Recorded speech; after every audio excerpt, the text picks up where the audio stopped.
बात होगी किसानों की। किसान लगातार दिल्ली कूच पर अड़े हुए हैं और अब नया फैसला लिया है। 14 को दिल्ली की तरफ किसान कूच कर सकते हैं। 101 किसानों का यह जत्था दिल्ली की तरफ कूच कर सकता है।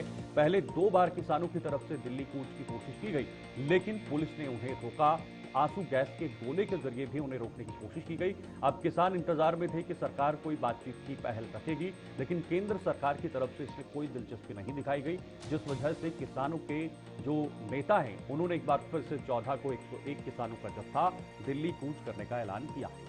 तो फिलहाल बड़ी अपडेट आपके सामने, जहां पर 14 दिसंबर को किसानों का दिल्ली कूच एक बार फिर से है। 101 का किसानों का ये जत्था है जो दिल्ली की तरफ अपनी, आप देखिए किस तरह से काफिले को आगे बढ़ाएगा। शंभू बॉर्डर पर फिलहाल लगातार किसान जो हैं वो डटे हुए हैं। प्रशासन वहां पर अलर्ट मोड पर है, क्योंकि हरियाणा सरकार ने जिस तरह से ऐलान कर दिया कि किसानों को आगे बढ़ने की इजाजत नहीं दी जाएगी, तो इसी बीच में आपने देखा कि किसान नेता पंडेर की अगर बात करें तो उन्होंने एक बड़ी चेतावनी सरकार को जरूर दे दी है। उन्होंने कहा कि किसान यहां से भागने वाले नहीं है, वो सरकार को भगाएंगे। तो यहीं से आप अंदाजा लगाइए कि किसानों के अंदर इस वक्त कितना रोष है, कितना क्रोध भरा हुआ है, क्योंकि किसान 101 जत्थे के बीच में आप देखिए दिल्ली की तरफ किस तरह से कूच करेंगे। पहला जत्था यहां पर 101 किसानों का होगा, लेकिन ये कुछ पुरानी तस्वीरें आपके सामने रख रहे हैं, कुछ दिन पहले की तस्वीरें, जहां पर आपने देखा कि किस तरह से बैरिगेटिंग्स को तोड़ दिया गया। धक्का मुक्की वहां पर पुलिस वालों के साथ हुई, क्योंकि हरियाणा बॉर्डर पर किसानों को रोकने की कोशिश की गई थी।